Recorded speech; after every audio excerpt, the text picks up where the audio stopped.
نذرانہ مرید سے لینا اور اس کو قبول کر لینا یہ ہمارے مشائخ کے ہاں مروج ہے، لیکن یہ بات ذہن میں رکھیے کہ نذرانے کا جو تصور ہے مشائخ کے ہاں اس کی بھی ایک حکمت ہے۔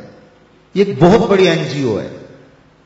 سارے مریدین نے آ کے اپنی حاجت اپنے پیر سے کہنی ہوتی ہے، میری بیٹی جوان ہے، شادی کا انتظام نہیں، حضرت آپ دعا کر دیجئے۔ مرید تو کہہ کے چلا گیا، پیر تڑپتا رہا کہ میں کیسے انتظام کروں اس کا۔ صرف ہاتھ اٹھا کے دعا ہی نہیں کرنا تھا، اس کی دوا بھی کرنی تھی۔ اب دوسرا مرید آیا جو امیر تھا، تو اس نے نذرانہ پیش کیا تو پیر کا دل خوش ہو گیا کہ میرے اس غریب مرید کا کام بن گیا۔ پھر اس کو بلایا اور چپکے سے اس کی عزت نفس کو ملحوظ رکھتے ہوئے اس کے ہاتھ میں دے دیا کہ بیٹا جاؤ اور اپنی بیٹی کی شادی کر لو۔ یہ ایک بہترین طریقہ کار ہے، غریبوں کو دو اور امیروں سے لو، لیکن یہ تو ان سے بھی لے لیتے ہیں جن کے گھر میں جو ہے وہ نان شبینہ بھی میسر نہیں ہے۔ کبھی آپ نے دیکھا ہے کوا بعض اوقات بچوں کے ہاتھ سے روٹی چھین کے لے جاتا ہے، تو یہ اس کوے کی طرح ہوتے ہیں کہ غریبوں سے بھی نذرانہ لے لیتے ہیں، جبکہ ان کے پھٹے ہوئے کپڑے اور ان کی حالت بتا رہی ہوتی ہے کہ یہ مزدور بیچارہ پتہ نہیں آج ان کے گھر میں چولہا بھی جلا ہے یا کہ نہیں۔ علامہ اقبال کا معروف واقعہ ہے کہ وہ بیٹھے تھے میکلوڈ روڈ والے مکان میں، تو ایک صاحب آئے ان کے پاس جو بہت بڑے پیر تھے اس زمانے کے، تو ان کا ایک مرید لاہور کے دوسرے کونے میں رہتا تھا، تو اسے پتا چلا کہ میرے پیر صاحب علامہ اقبال علیہ رحمہ کے مہمان بنے ہیں، تو وہ ملنے کے شوق میں آیا اور اس نے کہا کہ حضرت بیٹی جوان ہے اور جن کے ہاں رشتہ طے کیا ہے وہ شادی کا کہہ رہے ہیں، اور میں پہلے ہی 100 روپے کا مقروض، اس زمانے میں 100 روپیہ بھی بڑا ہوتا تھا، اور مزید شادی بھی کرنی ہے، کوئی دعا کیجئے، اور اپنا دکھڑا سنایا۔ پیر صاحب نے ہاتھ اٹھائے، دعا کی اور اس کو کہا بیٹا آپ کو اجازت ہے۔ اس نے جیب میں ہاتھ ڈالا اور ایک 10 روپے کا نوٹ نکالا اور پیر صاحب کو نظر پیش کی۔ انہوں نے چپکے سے لے کے جیب میں ڈال دیا۔ اقبال کی بے ساختہ ہنسی نکل گئی۔ خیر مرید صاحب سامنے تھے تو پیر صاحب نے اس وقت تو کوئی بات نہ کی۔ جب مرید صاحب تشریف لے گئے تو اقبال سے پوچھنے لگے پیر صاحب آپ کیوں ہنسے تھے؟ کہا حضرت میں آپ کی دعا کی قبولیت پہ ہنسا تھا۔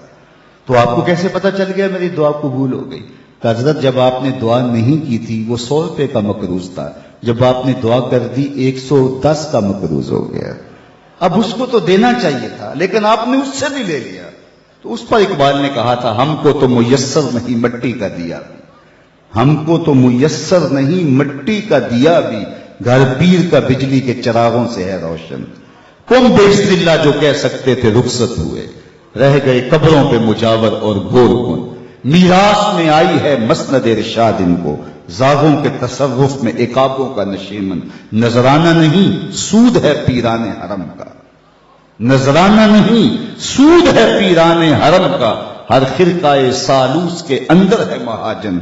شہری ہو دیہاتی ہو مسلمان ہے سادہ، بتوں کی طرح پوجتے ہیں کعبے کے برہمن۔ تو اس کی تو مدد کرنی چاہیے تھی۔ وہ دکھڑا سنانے آیا ہے، بیٹی گھر کی دہلیز پہ بیٹھی ہے، یہ تو اس سے پوچھو جس کی بیٹیاں جوان ہیں اور ان کو رخصت کرنے کے لیے باپ مجبور ہے، کس طرح اس کی راتوں کی نیند اڑ جاتی ہے اور کس طرح دن کا قرار لٹ جاتا ہے، لیکن اس سے بھی 10 روپے وصول کر لیتے ہیں۔ تو آج میں اور آپ دیکھیں کہ ہر ایسا شخص نہیں ہوتا جس سے نذرانہ لیا جائے، کچھ ایسے ہوتے ہیں جن کو نذرانہ دیا جائے۔ پیر ایک ذریعہ بن جاتا ہے، غریب اور امیر کے درمیان ایک پل بن جاتا ہے۔ تو نذرانے کا تصور تو ہے طریقت کے اندر، لیکن اس کا یہ مطلب نہیں ہے کہ نذرانے سے پیر کے کتے بھی عیش کریں اور غریب مرید جو ہیں وہ نانے شبینہ کو ترسیں، اور پیر ان نذرانوں سے بٹیرے لڑائے اور شادیاں کرے، اور مرید جو ہے وہ بیچارہ نانے شبینہ کے لیے ترس ترس کے زندگی گزارے اور بلک بلک کے موت کی آغوش میں اتر جائے۔ اس لیے نذرانے کے تصور کا انکار نہیں، لیکن اس کا مصرف کیا ہونا چاہیے یہ پیر کی ذمہ داریاں ہیں۔